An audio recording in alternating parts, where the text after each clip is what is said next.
que sentir, nós temos que apalpar. Nós temos que ver o milagre acontecer na nossa frente. Senão nós não cremos que Deus é Deus na nossa vida. Nós temos que ver.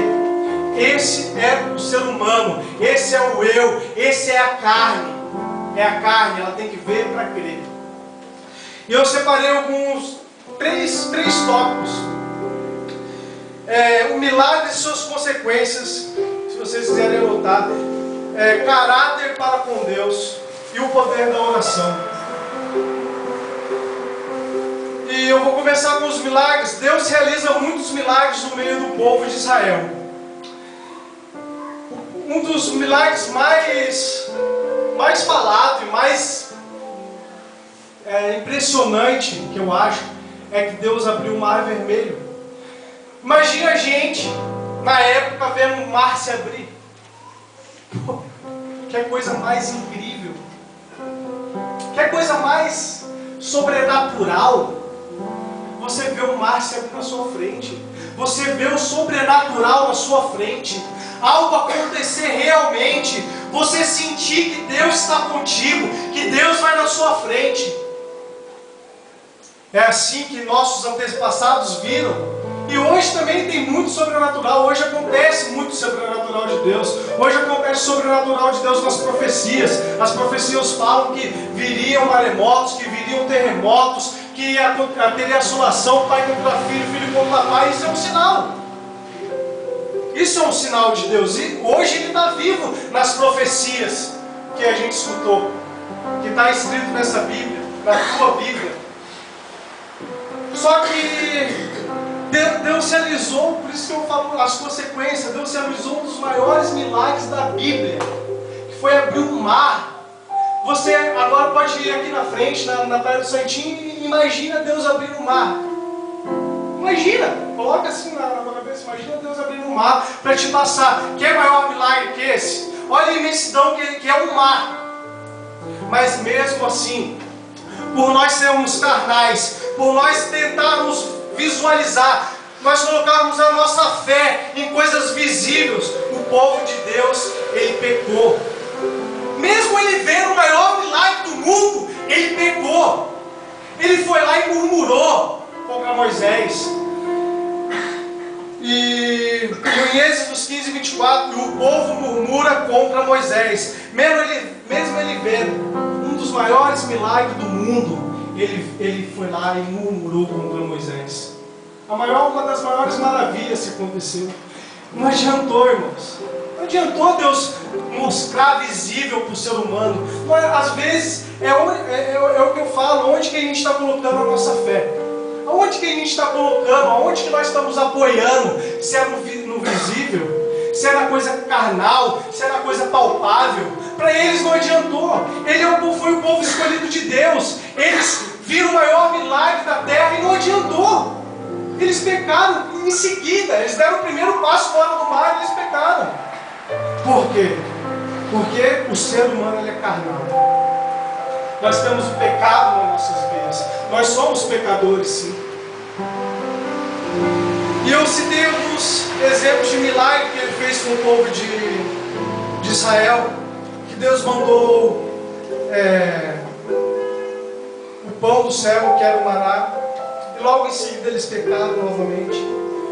E Deus mandou, eles murmuraram pedindo água. E eles pecaram. E Deus mandou também as tábuas, que eram falando das leis. O que Deus estava querendo? Que o povo obedecesse Ele. Que o povo escutasse, desse atenção na palavra dEle. Ele é Deus.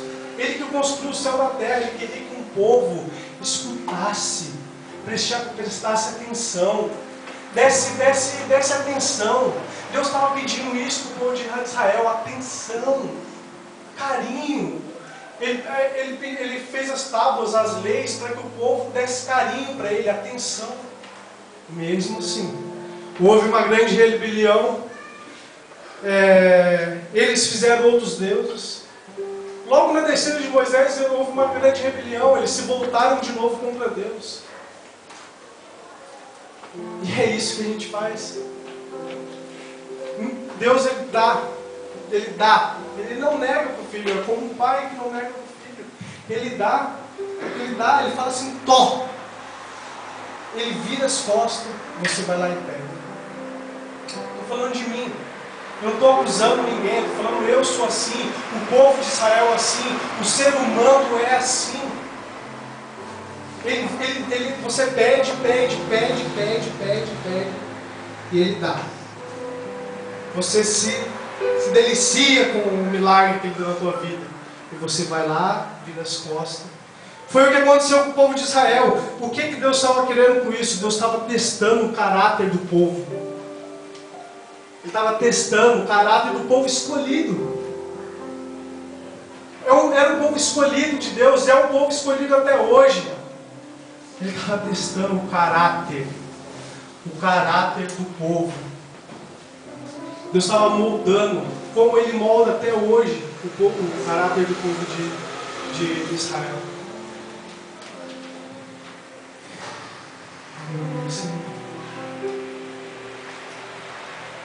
E eu coloquei aqui, muitas vezes nós somos assim, pedimos milagre, acusamos muitas vezes a igreja por não ter milagre. Às vezes a gente não vê grandes coisas na igreja, às vezes a gente não vê grandes curas, às vezes a gente não vê grandes milagres, grandes mover, às vezes a gente não vê isso, a gente acusa o pastor, acusa a igreja, acusa a congregação. Pô, mas não acontece milagre na igreja, cara. Pô, mas as pessoas não estão sendo curadas. Muitas vezes a gente acusa. Por quê? Porque nós temos que ver para crer. Se o culto está frio, nós falamos. Se não aconteceu um milagre, nós falamos.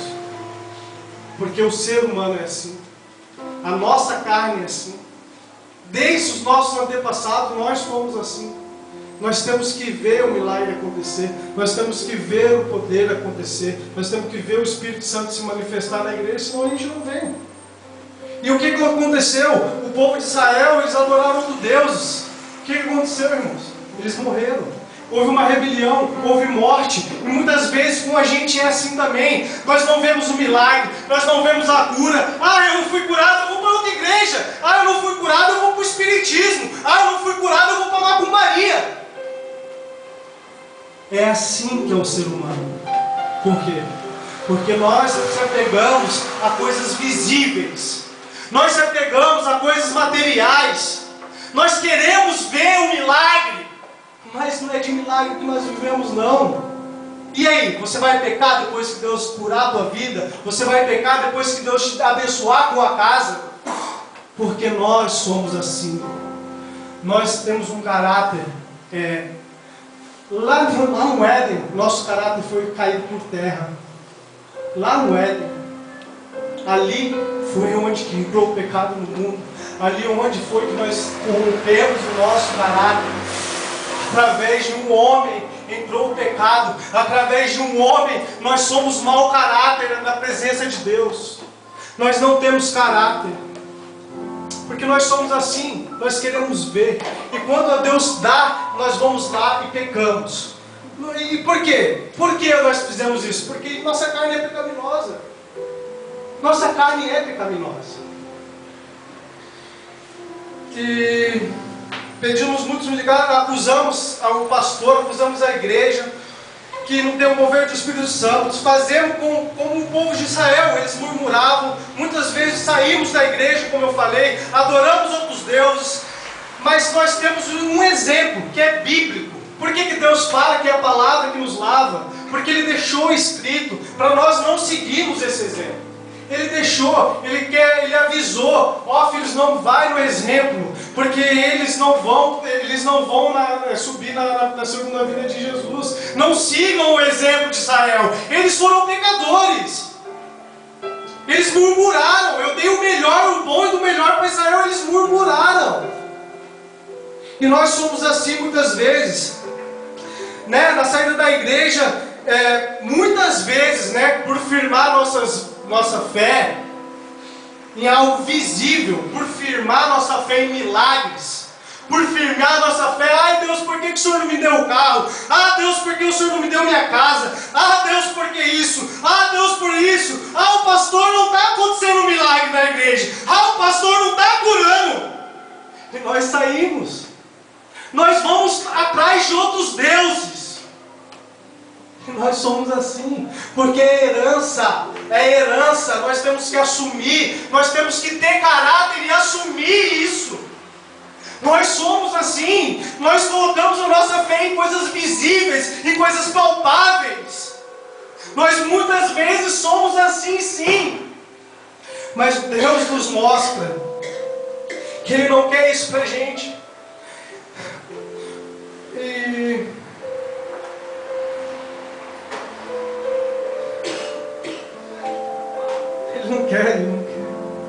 Ele não quer isso da sua vida.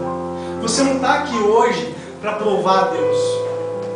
Você não está aqui hoje para que Deus venha fazer um milagre, te dar coisas materiais. Sim, Ele é um Deus de provisão, mas Ele quer a tua salvação. É o principal para Deus. É o principal. Ele quer a tua vida do lado dEle. Ele quer você para a glória. Ele quer você ao lado dEle para a eternidade. É o grande milagre da sua vida. É o grande milagre que eu tenho para te oferecer hoje. É a salvação da sua vida. É a certeza que você vai subir para a glória. É a certeza, irmãos. A certeza que vocês servem a um Deus vivo. Vocês não servem a um Deus de mentira. Vocês não servem a um Deus que passa a mão na cabeça, não.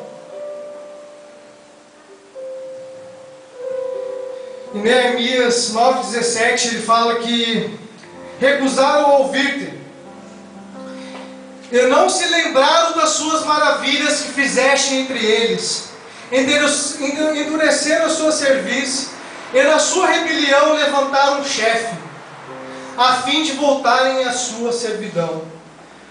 Nós saímos lá do mundo, era a nossa servidão. O pecado era a nossa servidão. Esse chefe é Satanás. Ou você serve a Deus, ou você serve a Satanás. Mas só que eu coloco na tua vida hoje que Satanás está debaixo dos seus pés. Satanás não tem nenhuma autoridade sobre a sua vida. Porque Jesus morreu por nós, para nos libertar. Jesus tem a chave da prisão do inferno sobre as nossas vidas. Jesus, Ele tem salvação para a sua vida. Ele quer te salvar. Ele quer que você seja vivificado na presença dEle. Ele quer te dar vestes de louvores. Que você venha aqui na igreja com vestes de louvores para adorar ao Deus dos deuses, para adorar ao Senhor dos senhores, para falar que Ele é o Deus da sua vida, para amar a Deus. Ele quer que você esteja aqui para amar Ele, para buscar a presença dEle, para sentir a essência dEle, para sentir o Espírito Santo de Deus movendo a sua vida, curar vocês das suas enfermidades, muitas vezes enfermidades mental, que é a indecisão, que é a dúvida, a falta de fé muitas vezes, que cada dia Ele renova pela sua misericórdia. É por isso que Ele quer, irmãos, que vocês venham à igreja para adorarem a Ele, mas com vestes de louvor, com vestes brancas na presença dEle, para que vocês sintam sim um fogo consumidor, um fogo que purifica. É esse fogo que nós temos que clamar para Deus. É o fogo que purifica, não o fogo emocional, não o fogo que nós saímos daqui e acontece as mesmas coisas amanhã. Fala aí no seu lugar, eu quero o fogo que purifica. Fala no seu lugar, eu quero fogo sim. Eu quero ser purificado. Aleluia, Jesus. Então, a fim de voltar à sua servidão, mas tu, ó Deus, clemente, misericordioso, tardio em irar-te e grande bondade, não desamparaste o seu povo. Oh, pela misericórdia de Deus, Ele não desampara. Pela graça que Deus tem, Ele não desampara os seus filhos. Pela misericórdia do seu amor, Ele não desampara. Pela graça que eles têm.